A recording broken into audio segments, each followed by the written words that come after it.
Hi, I'm Dr. James Morris from KitGuru, and today we're going to be looking at our first professional grade workstation from Overclockers.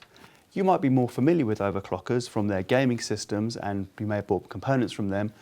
Overclockers is hoping that having somebody of the calibre of 8-Pack in the design team in the professional market, where time really is money, could be the same kind of advantage that they have in the consumer space. So let's find out if that's actually true.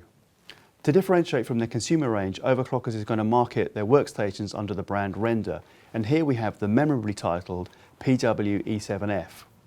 In this Fantex chassis, we're looking at the top of the range Extreme Edition i7-5960X.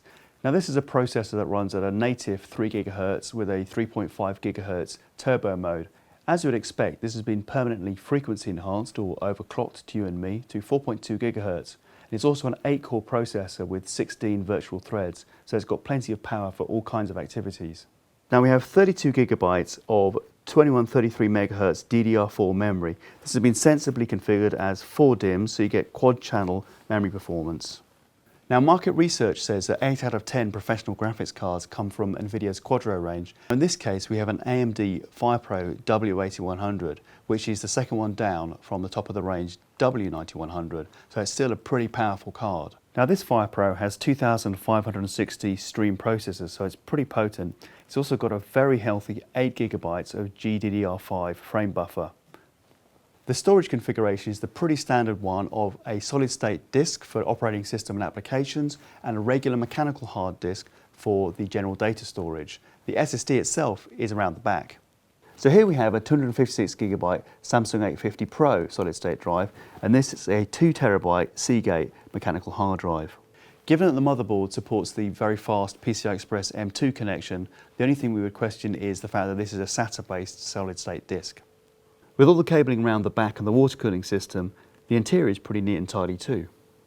In Cinebench R15's rendering test, this system did very well.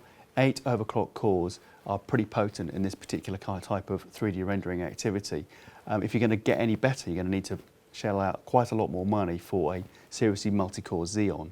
Modelling performance is also pretty impressive. In the modelling part of Cinebench, this is a very fast card indeed. If you look at the spec view perf tests, it's a bit more of a mixed bag, but however, since the price is similar to a K4200, this card can get performance that's almost up with a K5200, which is a lot more expensive. So overall, this is a very good card in terms of price performance. So what are you going to pay for a system with all these capabilities? Actually, it's about £4,000 including VAT. Now that seems like a lot of money, but it's actually pretty comparable for what you're getting here. So it's not actually a budget system, but then you're not getting budget performance. It's a really great modelling system with very, very good rendering performance as well. So as an all-rounder, it's an excellent choice.